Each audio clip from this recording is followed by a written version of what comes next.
Welcome, Mike. What's up, buddy? Yeah, so Mike Kolb, Yes, sir. founder of XWERKS, right? Correct. We have a lot of similar interests in fitness and cars and all sorts of stuff, building businesses. So I'm excited to have you on to talk about just the fun of it all. Likewise, yeah, glad to be here. Yeah. So, I mean, give us the backstory. Why the business you have today? Like, what brought you there? There's a short story to long story. So, short story, I was already doing internet marketing, affiliate marketing specifically. So selling other people's products. And I had an interest in fitness, and I kind of wanted to build my own kind of brand asset to have long term. So, launched a pre-workout product, and then it's been 11 years now. So, kind of like one product after the other, growing and growing the business. Now it's my main sole focus, whereas it started as a side project. The long story, it's kind of entertaining, if you want to hear it. So if I back up all the way, I had been involved in real estate at the worst possible time. This is like 08, Nice. 09, something like that. And then foreclosed in 3 houses, lost everything. That's humbling, yeah. Yeah. And so I'm like early 20s and had to move back in with my parents. And so like start from nothing. But I had been working on online businesses at the time. And so I kind of like had a little bit of traction, not making a lot of money, obviously. So one day my mom is like, hey, Dr. Oz had this product on TV. She knew I was like selling stuff online. Yeah. And so I registered the domain. It was raspberryketones.org or something, some domain that I bought. And so I have this website and I knew SEO at the time, so search engine ranking. And suddenly I rank it for #1 for raspberry ketones. Wow. So I started getting all this traffic, and I had nothing to sell, and there was no like really products in the space at that time. And so around this same time, I had just gone to a marketing conference in Vegas. Okay. So like just totally broke on my credit card, go to this conference, and back then like internet forums were popular. Yeah. And so I had been like, chatting in forums and then met up a few people from that website there and connected, whatever. It was a good time. And then circling back to this raspberry ketones that I had met somebody who's still a really good friend of mine who's in the supplement business. And I was like, hey, I have a ton of traffic for this product. There's really no other products out there that, I can sell. What if we just launch our own? And so he's like, sure. He like hit up his contacts, whipped up the product pretty quickly. And then perfect timing, Dr. Oz re-airs the episode. Oh, wow. About raspberry ketones, like this like fat loss, like trendy product. And it just blows up. Wow. And we start making a ton of money. And so I kind of have the idea, I'm like, Dr. Oz is kind of like doing this all the time, right? And so I was able to find like TV schedules in like a month out. And I would find the Dr. Oz ones and what he's going to have on his show. And so the next one was green coffee bean extract. It became this like huge trending product, years ago. And so I find out that's caffeine, right? Kind of like, yeah. It's like these pills with like unroasted caffeine or whatever. It was this hot trendy product. Yeah. So I find out that's going to be in Dr. Oz, let my partner know. And I'm like, we got to launch this. And so we get everything together. And then at this time, we're way more organized. I have friends that are affiliates and they're setting up websites so I can pay them commission for whatever they sell. And so Dr. Oz airs the episode and he has another doctor on there. His name was like Dr. Lindsay or something. And he's talking about green coffee extract, all this. Our website's ready to go. Our affiliates are ready to go. So if you were to Google like green coffee, we were like 8 out of 10 results for like just our product. And so this guest Dr. Oz has is literally like, you need to go on Google and search for pure green coffee extract. And our brand was Green Coffee Pure. Nice. So he's like accidentally like pushing our product, right? And so it just goes nuts, like gangbusters. Oh my God. Turns out the guy pushing that product was a fake doctor. Oh my God. And he later on got sued by the FTC for like millions of dollars and it became this entire thing. But yeah, we did everything by the book. He was just the one pushing like kind of the product. But so that was my first experience in the supplement space as like a brand owner. And so we kind of like ran with that for a little bit, and it kind of fizzled out because it was very trendy and kind of a flash in the pan.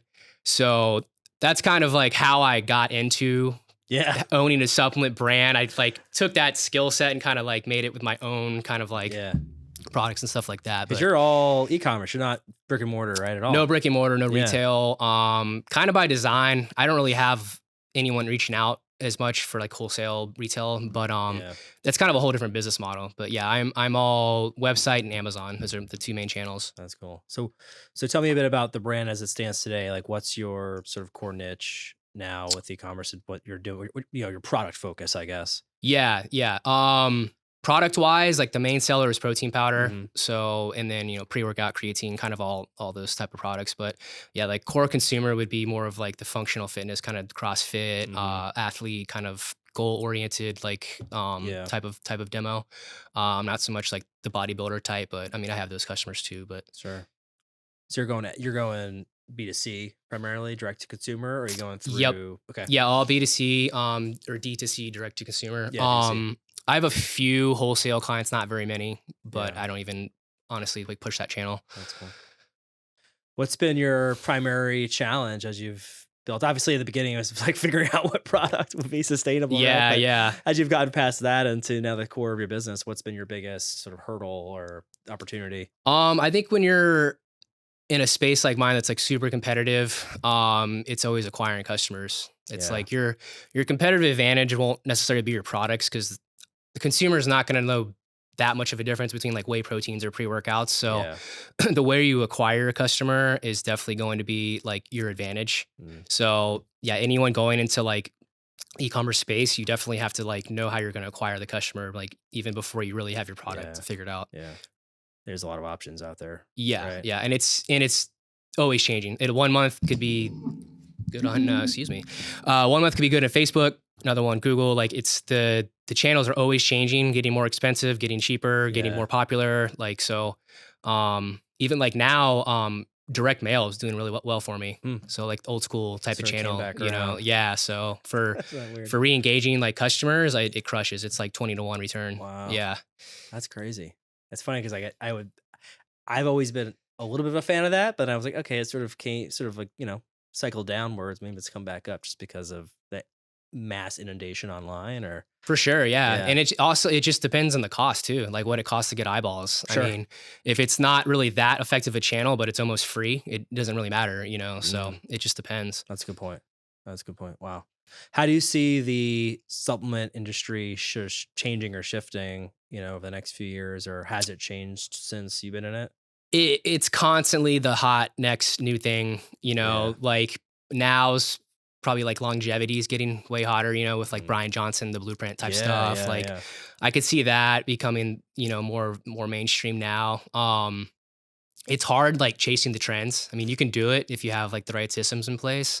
I mean, the products I sell are more like traditional, like meat, potatoes, like protein, creatine type stuff. Everyone like that. Wants that stuff. Yeah. I've introduced like gummies now because everyone wants the gummy products, like creatine gummies and stuff like that. That's kind of like a trendy thing I've got on, but yeah, the supplement space next week it could change. It's always evolving. Always some new thing to add in. Yeah, it's a very like very trendy thing. Exactly. Some new magic thing like comes out like. Yeah. But every 30 to 90 days, you need more creatine, need more protein powder, right? That's true. Just like, you need that to get them on a subscription. There you go. Yeah. I mean, I know I do, right? It's like, you need that stuff. Yep. You go through it. Yep. That's cool. So yeah, there's always something new trend. Yeah. I get Instagram ads constantly for different things. And I'm like, do I try this? Do I wait? Yeah. And a lot of it, is really kind of, see how it shakes out. Questionable. You know? Yeah. Do you see any changes in that industry based on like government regulation or deregulation? Is that something that concerns you at all? Like in your space, has that been talked about? When it comes to like the product itself, I guess. Yeah, I haven't seen a ton of change. I mean, I kind of do things by the book. Like the people who get caught up in that are doing like the crazy false claims and stuff like that, basically just lying. I've never had a concern with it. I mean, there's obviously regulations for like your packaging and the labels that you have to follow. But I haven't seen anything really dramatic, you know. Like in the protein creatine space, it's pretty well studied and You know, Yeah, it's and already plus sort too, of- yeah, I'm not like really pushing the boundaries of like sketchy products like peptides and stuff like that. Like Yeah. then when you get involved with that, then you really have to worry. Yeah. Yeah. So you've been you've been in fitness, and what are you doing now, fitness wise? What's been your you still Mainly CrossFitting? CrossFit, and then just maybe your basic bodybuilding stuff Yeah. that everyone does. Yeah. Yeah. How's that been going? It's good. Yeah. It's good. You just, yeah. It's not optional, you know. You just got to do it. You just gotta get there. You just got to do it. Yeah. No I went matter, this morning. I'm Yeah. like, I didn't have a lot of sleep, but I was there. yeah, get it done. Just gotta get it in. Just gotta get it in. How long you been doing CrossFit again? Oh man, probably 12, 13 years, something like Yeah. that. Yeah, too long. Any competitions? No, I don't. That's what everyone does when they first get in the CrossFit is like Yeah. all the comps, and now I'm like, That's I my don't care. mistake. Yeah, I have no interest. I started getting in there. I'm like, got real, I guess confident too quick. I'm like, all right, let's Yeah. do some competitions. I enjoy them. I'm like, oh, I hurt myself. Yeah, All right, that get all in my head about this is all a waste of my time. Why did I do Yeah, this? And I'm like, yeah. all right, let me just get back in and have fun again. everyone does the exact same cycle, and like doing it for so long, I see when people are doing it. I'm like, yeah, you'll be I done with identify this. that downward spiral, and yeah, they'll be back. yeah, you'll be over this pretty soon. Yeah. No, that's been the deal. Just be consistent, have fun, and stay fit. Right? It's like Yeah, just stay healthy stay first healthy, of all. right? Yeah. Man, that's the big mistake. You get caught up in it. You're like, all right, like I can see myself because we're naturally competitive, high Mhm. performers, and goal oriented people. Like I gotta have a goal, Yep. and the goal should be to get better all Yeah. the time. And we set a big goal, Yeah, yeah. And CrossFit, I think something about it because it's so accessible to like try to be competitive that you just can't get wrapped up in it so easy. Yeah. Like There's so. not a lot of barriers between you and Yeah, you can just going start all doing out. it, and you're like, oh, Yeah. I'm gonna go to the CrossFit Games, which I've seen it all because I've sponsored all those CrossFit athletes and stuff too, and like it's just Yeah, there's some monsters. yeah, Serious. freaks, Just, absolute like, freaks. serious freaks. Yeah, it's like the natural talent plus the work ethic, Mhm. and then you have to prioritize all of the care because even though they are maybe naturally talented and all the effort they're putting in, it does take a lot of the other side, which is not really showing, which is self care and Oh yeah, I mean supplementation. a CrossFit. A professional CrossFit athlete probably trains more than any other professional sport as far That's as wild. like gym time. I mean, they'll train like 6 hours a day. Yeah. And the payoff isn't that great. Even if you make the CrossFit Games, I mean, there's only a select few making 6 figures, Yeah. so they're killing themselves out there. It's just deep passion for the Yeah. sport and Yeah. And now the sport's kind of declining. yeah. I don't know if you've noticed that. There's but some other things that are again like I don't know if they're fads, but they're coming up as popular. High Rocks. High Rocks obviously. is crazy. Yeah. That's blowing up. They'll do Yeah. like 10,000 people a weekend at those I know, events. it's wild. I had a massive amount of my friends just did a High Rocks competition. I think I might try one of those out. Gotta do it, just for fun. Why Yeah. not? Just gotta get in there. Yeah. To me it seems more fun than doing just straight running, which is what my For brother sure. he's doing like half marathons, and I was motivated. I did a 10K. I'm like, all right, I want to do a half marathon. I'm like, do I really want to do a half marathon, or I'd rather break that up with like other stuff? Yeah, instead of yeah. just running. Yeah, a all the little. time. Yeah, it's a little less monotonous than just running. Yeah. Give me like an obstacle course or something to, break it up. Yeah, I agree. I guess, not that isn't something I would do once, but I think I would do it regularly. Yeah, All the yeah, runners I know are like, yeah, I've done like 4 or 5 marathons. I'm like, I yeah. It's cool. I have no interest in it. Zero. Zero interest. Yeah. Something like that, man. Oh my God. So what are you working on anything else fun? And any other fun projects you're working on? No, just focus on the business. Like I've definitely learned like limit the distractions and Yeah. kind of focus on one thing. It's like you have one business that's already making money. You can just kind of make more, Yeah. doing more of what you're doing. And I'm definitely guilty of like shiny object syndrome, like starting Sure. different little side projects and stuff like that. But the last couple of years I've been pretty dialed in, just Yeah. mainly in the That's soul cool. business. Yeah. What do you feel like is in your business right now is the biggest opportunity? Like it's all back to how you acquire customers, man. Like for a while, the biggest channel for me was affiliates. Yeah. So basically like you've probably seen this or anyone watching, like when you Google like best microphone, it'll be like top 10 microphones, Yeah. those are just affiliate listings generally. Right. And so those rankings are going to be determined by which one makes the most money for that publisher. Sure. So I've worked with those publishers and I love those lists. I'm like, I know this is sort of bought. Yeah, right? for sure. Like, is this really, you're like, let me go down to the bottom of this and see who's like partner or something here. That is exactly what it is. So I've worked with a lot of those publishers, like big names, and that was killing it for quite a while. And then it just got more and more and more expensive. I was paying them like per click. Yeah. And it just got to the point where it's just not backing out, like the cost wise for those customers. So kind of shifted away from that. Back on testing like meta ads, Instagram, stuff like that. Google, I just hired a new agency for Google. So I'll see if that works out. You never know, but yeah. So you're so some of this you're structuring yourself, you're doing yourself, but others you're using some marketing support or agency support or. Yeah. I've kind of like purposely built my business around like contractors instead of employees, just to kind of have that lifestyle, like flexibility. So as far as marketing, I do like the meta ads myself, Facebook. And I was doing Google, but I really wasn't doing great with it. So trying out a new agency for that, see how they do, test it out. But yeah, it's constantly, as you know, the people that you bring in and out makes a big difference, you know? Yeah, it's constantly evolving, the social media platforms as they change the way that people interact with it. How did you learn? I know you were in affiliate marketing, but how did you learn sort of all the other other channels that you have to be on to be successful? Just doing it, honestly. Like I have a lot of people who are like, hey, can you show me how to do this? I'm like, no, you have to start doing it. Then you can ask me.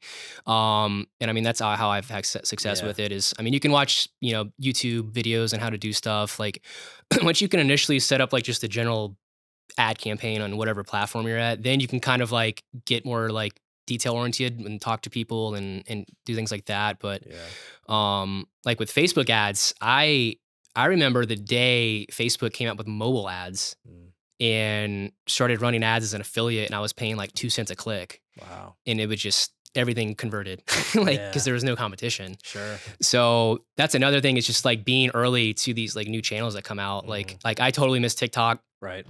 Like it was, like I don't get it. I'm like such a boomer now, and like I try. I love how quickly. I tried to like set up everything, and it was like so frustrating to like, it's complex to get set up on their platform, where I just kind of like gave up. And like there's entire agencies that manage that now for people, because it's just such a like profitable and so talk shop or whatever, right? So that was one I missed, but that's an example of like something, if you're early to it, like you can crush it. So you just have to have your ear to the ground and I was getting so stressed when they're like, oh, because I have a TikTok for the podcast, and I only started I had one personally. I never really did it. I've always been like Instagram, Meta.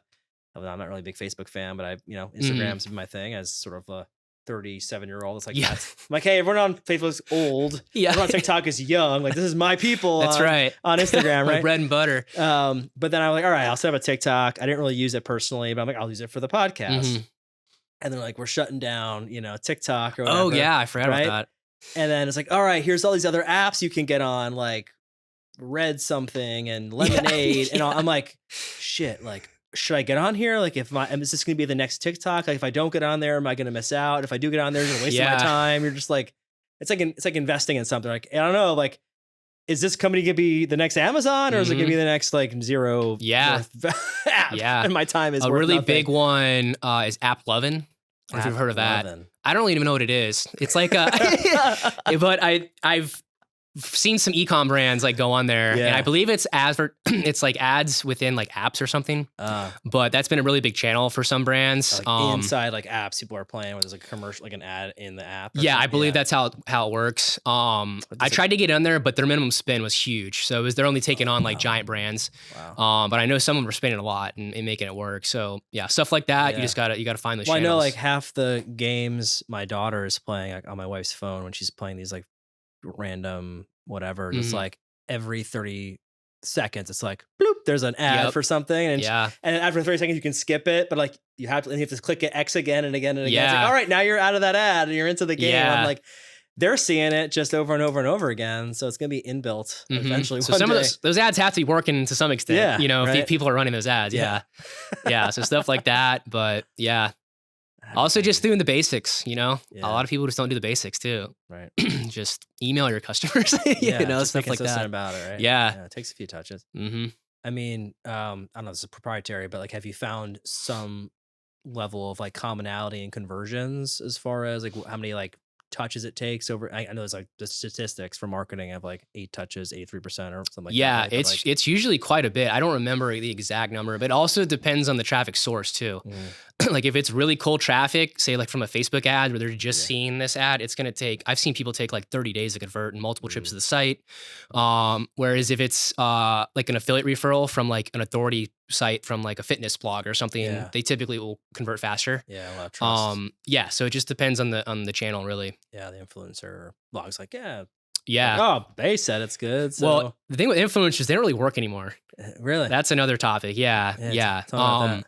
I used to work with pretty big influencers in the space, you know, like Noah, Mm-hmm. like mainstream names in like the CrossFit space, and back then, like you would get them to post something, and it would be like thousands of people to your website. Like it Wow. was, you could instantly see it, and then over time, it's just less and less effective. A lot of it is just like the Instagram algo, like you know, not showing those posts as It's like much or whatever. deprioritizing like an ad. Yeah, so that's one of the issues. And then also people, I think, kind of like aware that, you know, this is just pushing some products, you know? Yeah. And so over time, I just stopped sponsoring everybody. Like, and so a big thing now, more of a trendy thing is like micro influencers. So you'll find people with like 5,000 followers and like send them free product and post stuff like that. So that's been more popular. More authentic, like But use. yeah, which I really need to test out more, but I haven't been doing much in the influencer space in quite a Yeah. while now. So Yeah, I do feel like that when I see stuff like products from a big influencer, and I think there's a difference between this person has a big following because they're good in some area, and then they also are using a product mhm. personally versus straight up influencer because of the sake that they want to push a product for a revenue source versus like they're doing something else and that's like the additive to their career, i.e., fitness athlete. They're using a product that they find valuable Mhm. legitimately, and then it's like, oh, okay, they're using that and it's they enjoy it or whatever versus an influencer that's like, all right, like my whole business is around pushing Yeah. products. Yeah. You're like, okay, there's a lot of just like lack of trust with that. Um, but I have found similarly with things that we've done, like the racing side, the car side, when we did anything with a partner, or like it seemed like an ad, it was like the reach rate, the Mhm. engagement rate was like sort of crap Yeah. versus the other stuff that had nothing to do with the product was a lot higher, just a net because they're like, oh, we're just gonna tamp that down unless you sponsor it, and then Yeah. they'll push it in front of Yeah. people, It's right? people, and people just know now. It's like such an obvious game Yeah, now. yeah, So the more authentic you can make it, the better if you yeah, can.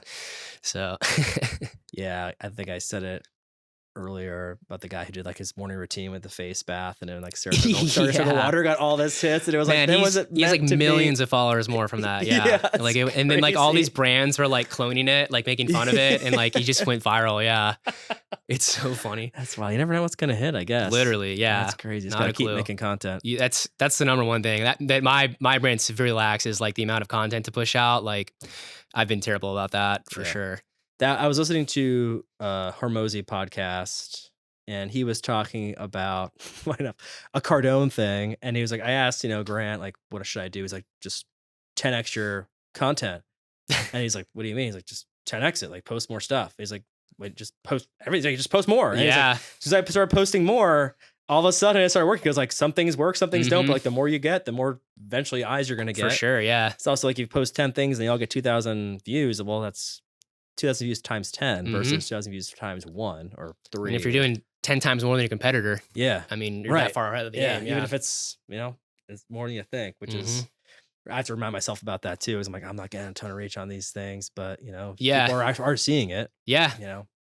Yeah, It depends how valuable those eyeballs too are. It's just like you never know who's watching. you never know. Yeah, exactly. Who's gonna share it or Mhm. all of Yeah. a sudden blow you up? Yeah, it's true. It just gets to somebody and gets to Be- somebody else, and Gets on Dr. Oz. You never yeah, know. it's a Dr. Oz. And they set up a website, and you're yeah. Man, I mean that's a surreal thing when you're like watching TV and like watching the traffic go to your website about like these products. Like Yeah. that's a wild thing. That is pretty cool. Yeah. That's a wild story. It really is. There's so many like offshoots from that, like random things that happen, and like it's just Yeah.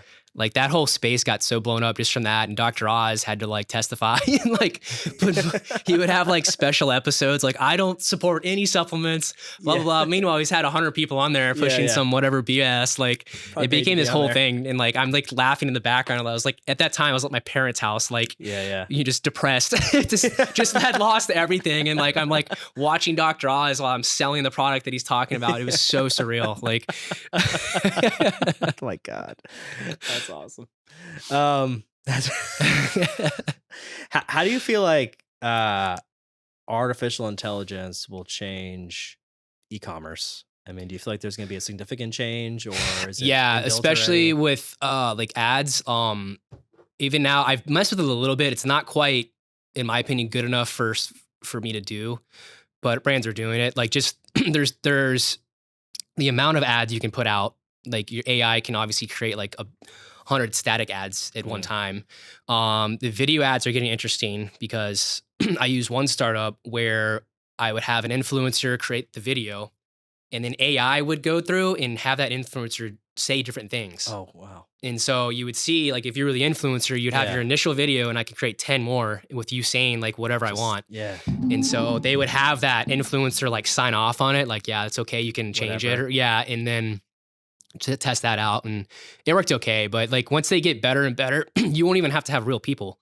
It's crazy. So that's the big thing that I think you're going to see. It's the risk of the influencer rather than the role, right? Yeah, the influencer role is going to be a lot different for sure in the next however long. Just create a digital avatar that looks real, and then just send it out there. And yeah, you can create like its own personality, I guess. You know, another thing is Meta's doing a little bit of that with like different personalities. I don't know if this is like commonly known, but I was asked by Meta, like, hey, do you want me to be sort of like in this beta for these different AI chat people? And you can basically go in there and you put in like what you want it to be good at, or how do you want it to act, and what do you want the avatar to be? So, okay, I want somebody who's really good at like driver coaching, or I want somebody who's good at marketing consulting, or whatever, or just personal admin. And then it goes and creates the persona. And then you can chat with it, like you're DMing back and forth with it on Instagram, and like and it responds immediately. So I was testing it out. I'm like, I want some an AI that's really good at helping you determine what kind of car you should buy.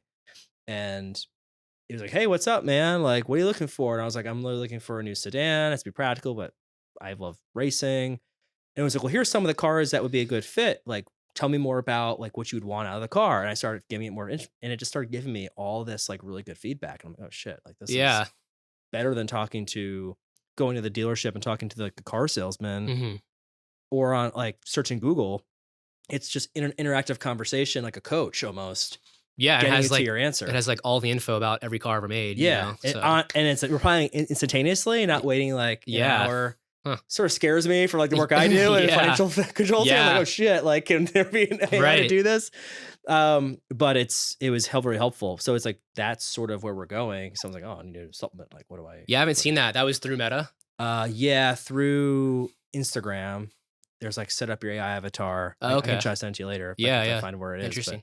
It's in there. And I should know that. Yeah. But you can say, hey, it goes into their general library of AI, and people search for an AI. Hey, I'm searching for an AI that can help me with my fitness goals. And then like yours can be one of the ones that pops up. Oh, and then they can DM back and forth with it. Yeah. Which is crazy. That's really interesting. Yeah. They're trying to control like this whole metaverse thing they're creating, obviously. I'm sure. But it's like, okay, how many people are going to be real versus artificially intelligent in the future? That there's interacting with. I think it's called like dead internet theory, where the internet just becomes a bunch of bots communicating with each other, and it just drowns out real people. I might be wrong about that, but I believe it's called dead internet bots theory. On there like asking questions, and the other one's like responding. Literally. So like one bot's not going to know the other one's a bot. They're just going to be talking to each other, and then like be so outnumbered, like humans like can't even like communicate anymore. What are we doing? So that's another thing. Yeah, with the amount of like content that's going to be generated. Yeah. Like it's already like overwhelming. Like I mean, you're gonna be able to produce like an entire movie or something with just AI. Like so, I don't know what you do with all that. Yeah, I have seen being able to create content for a business. I haven't really found the right tool for it to just help with the podcast or in general. But I know they're out there, and I use like Chat and Gemini and Grok for different things. Yeah. And I sort of, I use all three to see like which one's giving me how they're varying answers. And Yeah, I used it a little bit. I've had it do like blog posts and emails and stuff for me. Initially the problem was I would have it write up this blog post and I would edit it or whatever. And then I'm like, link me to the citations to put in this blog post. And they were like linking to just random things. Like it wasn't related at all. Oh, I'm like, where did you even get this info? yeah. Like, It's getting better. There's certainly better over time. Yeah. I mean, there's going to be a lot of wrong info. Yes. Like in You got to cross check. and it's concerning, like, cause like whoever like creates the AI can create bias in it too. So Yeah. it's like, Yeah. where does that go? Yeah. You almost have to like ask it to check itself. Yeah. But if it's like, you just lie. It's true. We could.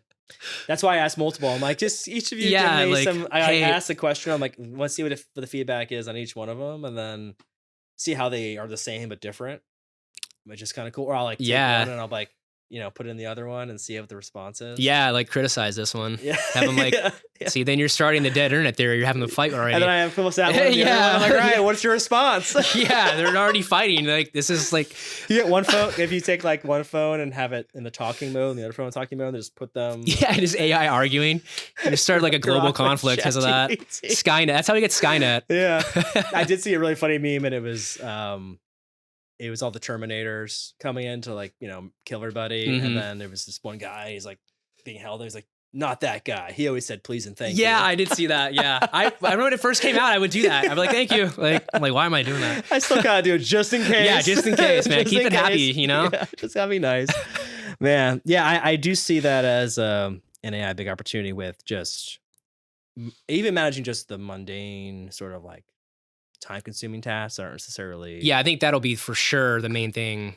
Just Yeah. like it, even if like, hey, book me a flight to wherever and just Yeah. have it do that. I'm definitely not an AI expert, but there's a lot of way of like, God, what's it called? But it can independently do stuff for you now. Yeah. Like you have be a bot that goes and like signs into like your bank account or do whatever you Mhm. want. So that's gonna be interesting. Yeah. And now they're doing shopping within ChatGPT. Oh wow. There's some sort of like Shopify partnership that I'm Interesting. trying to look into. So the That'd other be interesting day, for you. yeah. And so the other day I'm like, hey, what's the best whey protein? It like gave me all these lists or whatever. Mine wasn't on there. And I was like, hey, can you include XWERKS Grow? And then recommend it to everyone asking for that. And it like kind of like didn't say yes or no. I'm like, all right, maybe that'll work. Maybe it'll work. We'll maybe see. it'll train it. I don't I'm know. gonna ask like it later. Yeah. So That's check when awesome. you get back. Yeah. I love that. Man, that's pretty cool. Yeah, it's such a unique time, right? Yeah, The it- virtual shopping. I mean, already e-commerce, but then like almost creating like you don't have to have a brick and mortar. You can have a virtual storefront that is similar to brick and mortar in the metaverse. Yeah. essentially coming up here, right? Yeah. For those people Yeah. that don't leave the house, Yeah. more and more of them. And I think there's going to be a lot of value in like real life stuff though. yeah, Like I could see it shifting back to that in some way. yeah, I mean, I feel like there's already opportunities more in like blue collar, like real life stuff, Yeah. like because no one knows how to do anything. that's true. So Well, there's a whole space for that because it's sort of untapped because everyone's going the other direction, but that Mhm. stuff is still necessary, But I look at like my kids, and she's like building a business in Roblox online, Yeah. right? There's a bunch of microtransactions there, Mhm. and then Minecraft, where like they're essentially building real life stuff and like need real life things that's like in a fake world. yeah, Like, that so- isn't that weird? It's like I'm gonna go to the gym in this fake world. yeah, and not I get real my life. supplement. Yeah. Buy the XWERKS badge Yep. in here and get the, the skin or whatever, right? Yeah. It's like that stuff is reality, Fortnite or whatever, right? Yeah, These it big is wild. partnerships. It's Yeah, crazy that to see economy what like these kids are theirs. doing. Yeah, But they're growing up in it. I mean, just like I we grew up know. sort of like when the internet flipped over and we were all on like MySpace and, first people on Facebook and LinkedIn. I was like one of the first people that I knew that I was on Facebook because I had a school email address in high school. Yep. So I was able to get in there. Yeah, I had to have like one of those no, too. I had like no friends on Yeah. Facebook. But I was like, there was like no one here. Yeah. yet, 'cause I was in college. And LinkedIn too, because I had a school email address. And I'm Mhm. like, I didn't know anybody, but I was like, I'm on. Yeah. like we were there. I know, and who would have known it would grow to like what it is Both of now? them, just gigantic. Yeah, amount of opportunities that came out of that just for Yeah. various reasons. Yeah. Have you seen like Ready Player One, the movie? Yes. Yeah, and like live in a trailer park, but their like internet life is awesome. Yeah. My life's cool. Like I feel like that's gonna be a thing for sure. Yeah. Especially people who like can't or I didn't see a way out. They're like, God, this is my way out. Yeah, it's like very Can't dystopian, do it but like there. But some way I feel like I mean, we still live in reality. It's like, Yeah. I feel like there's still going to be a lot more value there over time, but we'll see. We're still physical Things you can beings. touch and like do like, but who knows? It's so wild to think about that. So, obviously you built a business like without having to have a bunch of employees and more of a lifestyle thing. You know, tell me about that. Like, what do you see as you grow? Obviously, you're keeping up with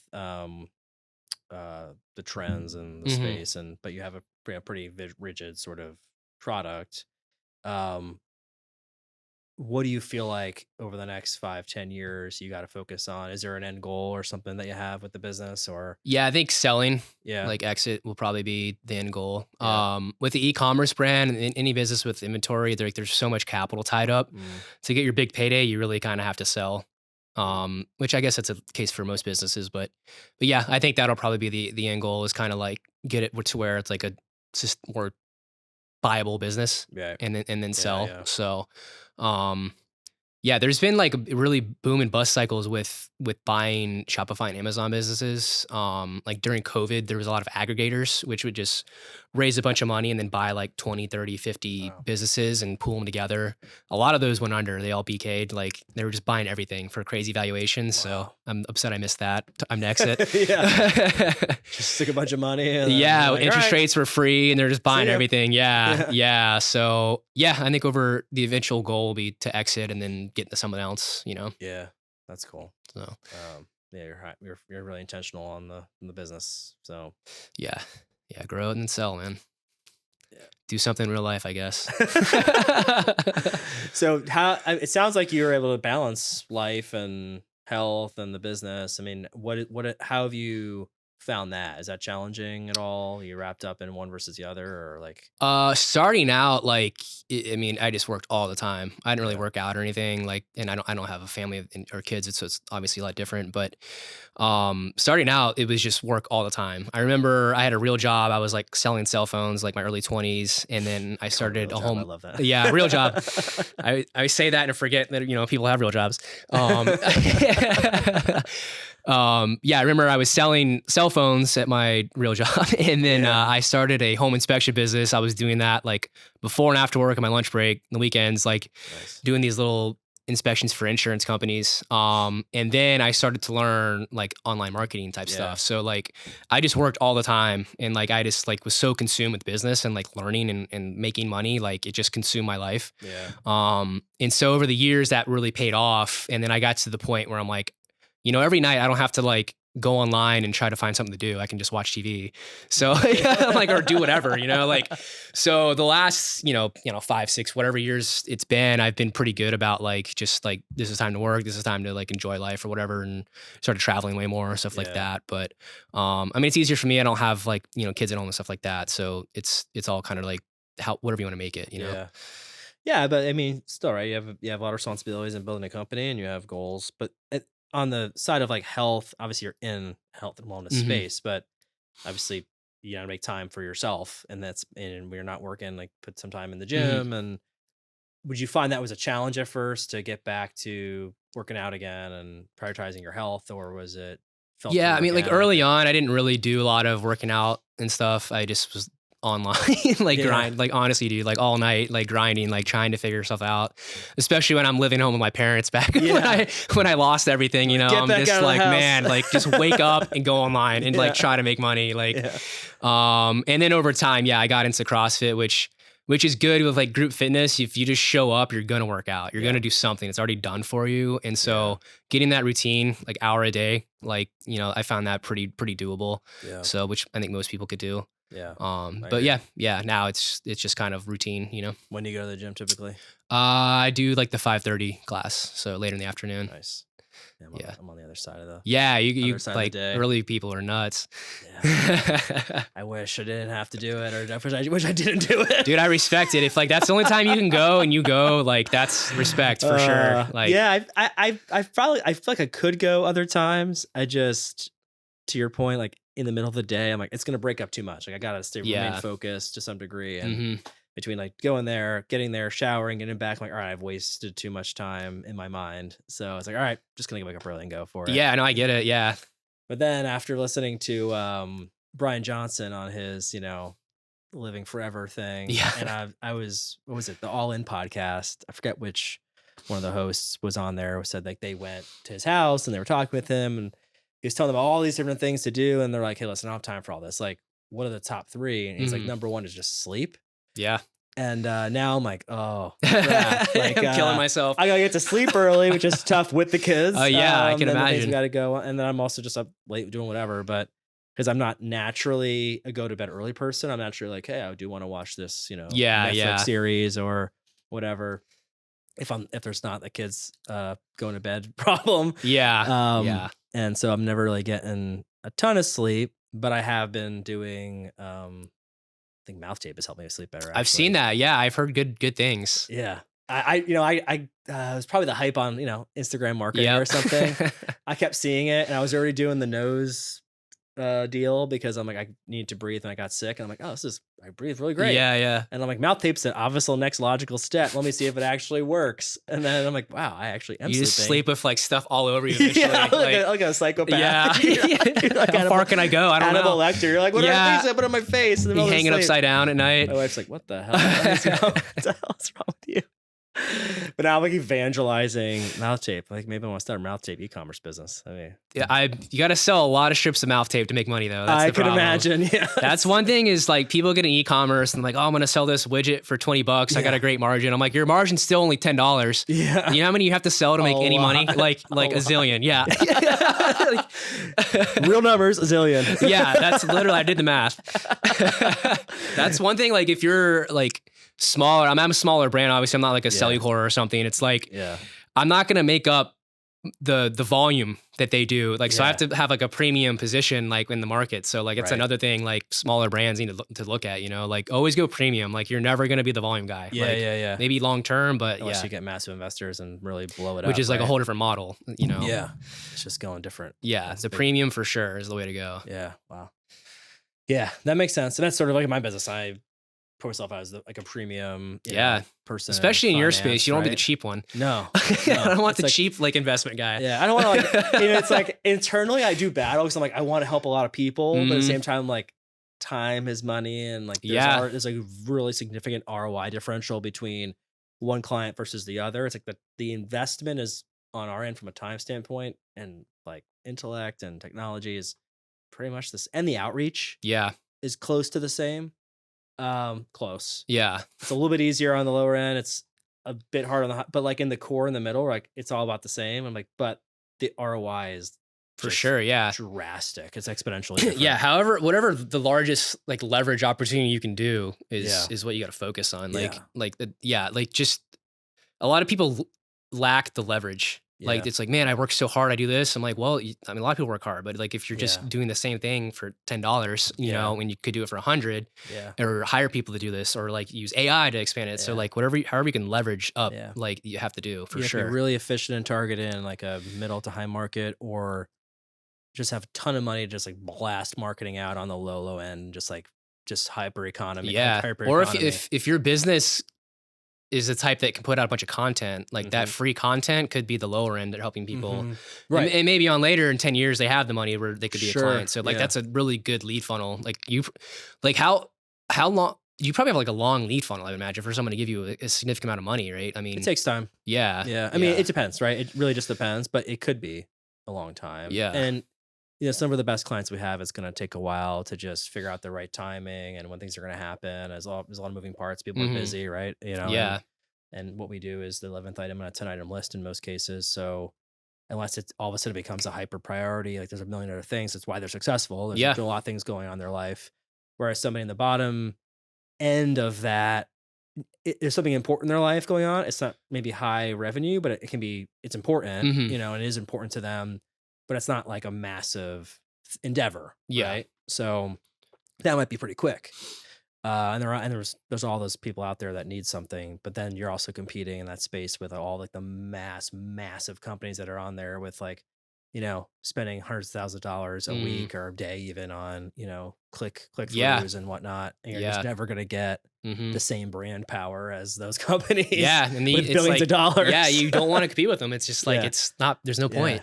So there's obviously a pretty big market in the space obviously not too small, but like in the middle where you can be focused, nuanced, and get a market share that's outside of the realm of like those mass marketers. It Yeah, sounds like yeah. across the board in products, or do you feel like there's like products that just won't work like that, or is it, is it case by case, or is it just in e-commerce in general?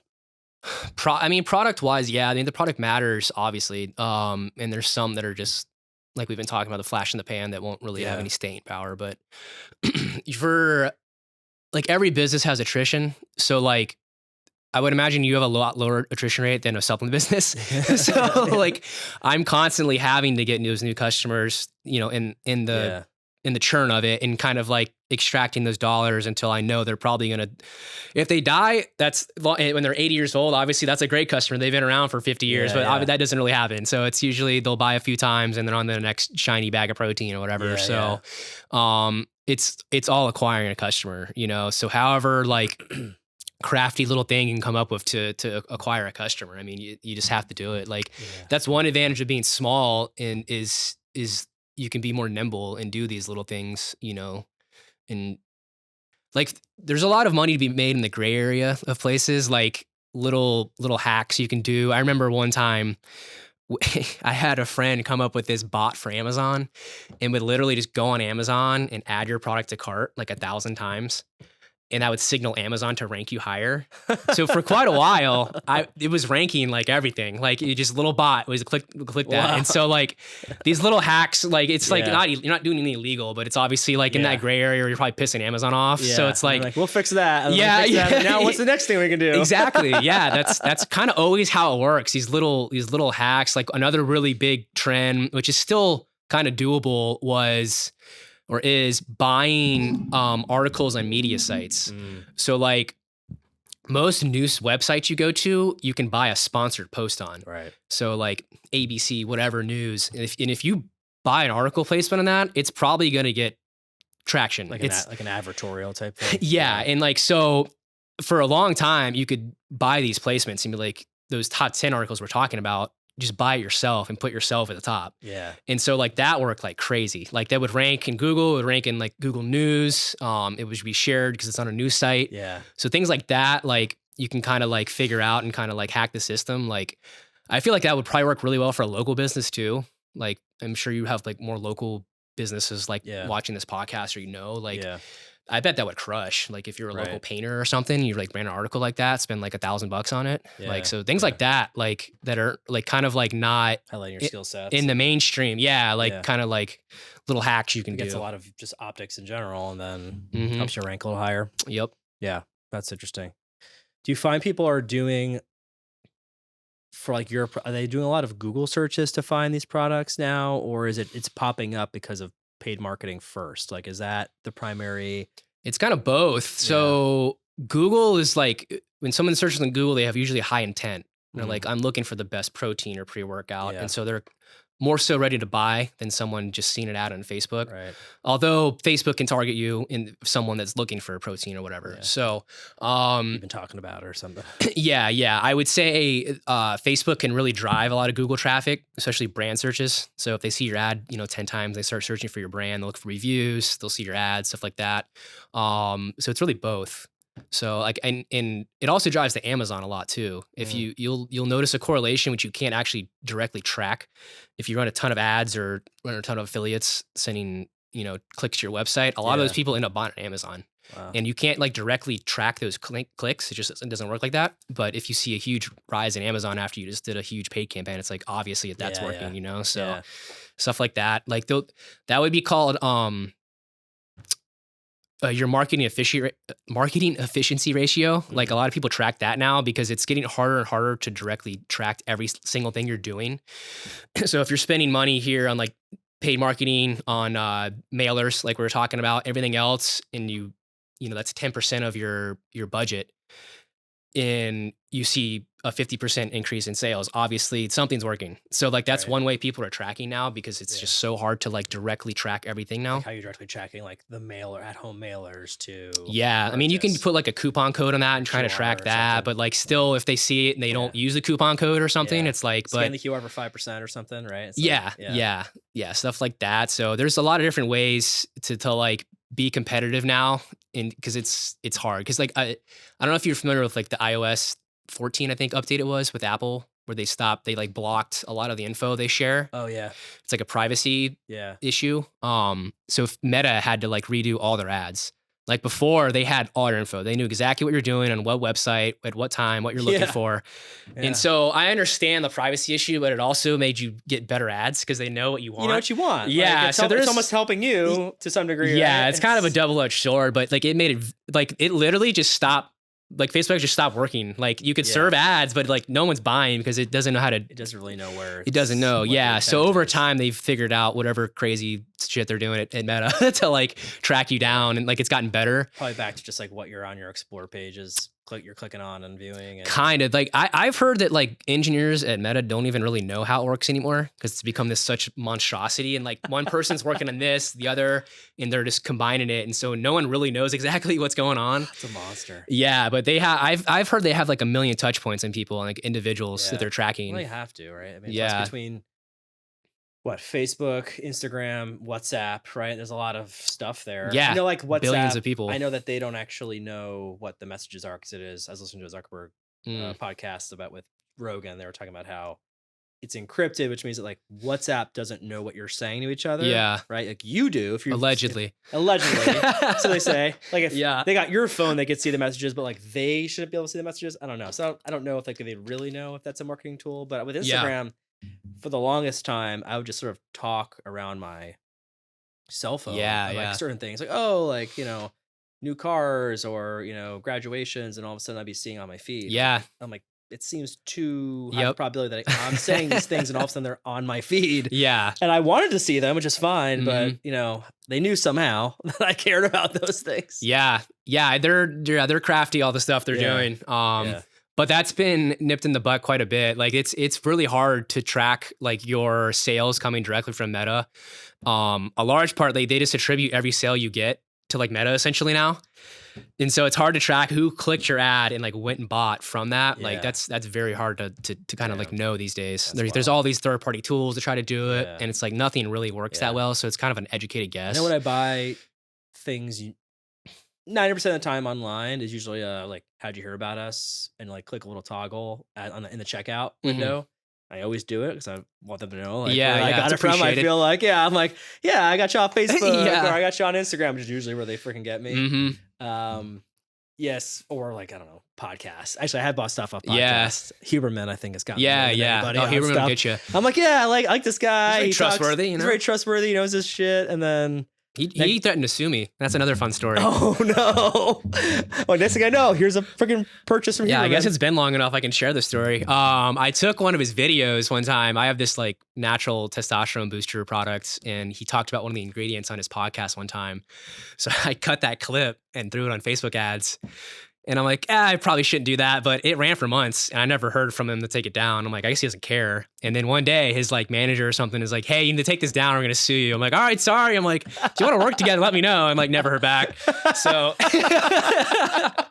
like I said, there's money to be made in that gray area where it's like, all right, I might've made him a little mad, but I don't know who's managing his social media, but I remember he pops up on my YouTube chat, like YouTube has like explore page a bunch. And there was a video about him from somebody else, I think like tearing him down. Like it was clips of him. They put this really long video together and it was a side by side and they were like tearing him down. They're like he or him or somebody on his team from his channel commented it was like something XYZ. I'm like, wow, you're really spending time on looking for people talking about you. Yeah, he's definitely probably has a bullseye now of all the stuff he talks about. He's like the bro Dr. Oz now, honestly. Like, well, at the beginning, you know, it's with everybody. It's like then it becomes more corporatized and I feel like he's running out of stuff to talk about too. Yeah. It's like you get these like wacky people on there talking about like grounding or something. Like, it's like you're kind of need some fresh content. And what I like about him, it's like, what I liked about him is that he always had, okay, this is researched, peer research. There's like science behind it. Yeah, so that's what I like too. Do you remember when he drew stuff? Yeah. Did you remember that? He would draw these like elaborate things of like the brain and like talk about how they worked. And that's when I initially found him like, wow, this is like the real deal. Yeah. So I definitely have purchased some things because he's like, this is, good. Yeah. You know? So that's like talking about influencer, like podcast. Cause you do develop like a relationship with somebody on a podcast after you feel like it anyway after listening to them. Yeah, for you get like that hours and trust built hours and up for hours sure. and Yeah. hours. Yeah. So I was like, yeah, podcast or Instagram. I feel like it's my duty to tell them where they got me. Yeah, you're welcome. You know, sometimes you like realize like I've identified them in your sales funnel. That happened with me with Cardo, and I was like, oh yeah, like this little thing popped up, like how to create a podcast or something, and I'm like, oh cool, let me click into this, and I'm listening to this long video.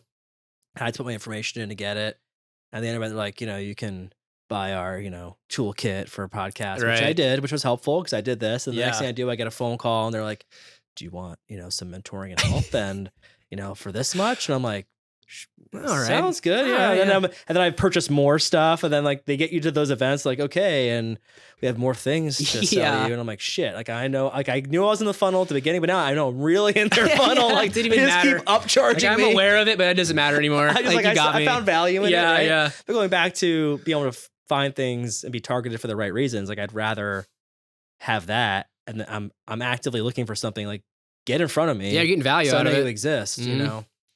And anything else you'd like to share before we wrap up? That was it, man. Just glad to be here. Yeah. Where can people find your product and the full name and social media and anything else? Yeah, just XWERKS.com, XWERKS. Same thing on Instagram, Facebook, all that good stuff. Nice. So I don't really do much in social personally, so don't worry about that. But yeah. Buy some protein, you know? I love it. Everyone needs that, and creatine, and there you go. It's good for you. Yeah. All right, brother. Thanks for coming on. Cool, man. Appreciate it.